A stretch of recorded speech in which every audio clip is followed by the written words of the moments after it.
Want to know how to chat with your AI agent in AgentGPT? Well, no worries. In this video, I'm going to show you an easy step-by-step guide on how you can do it.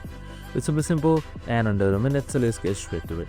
Now, first things first, you need an AI agent to get started with in order to chat. So for me in this video, I'm creating this agent right here. So we have also created a video on how to create an agent for you and for yourself easily, so make sure to watch it. So once you're there, and as you can see right here, my agent is being created. So it takes a while, and you can just simply select from the left side as well in order to chat with them. So once everything is done, as you can see, there is something known as chat with your agent. So you can just simply chat it accordingly. So you can just simply pause the pour, stop it, and then just chat it.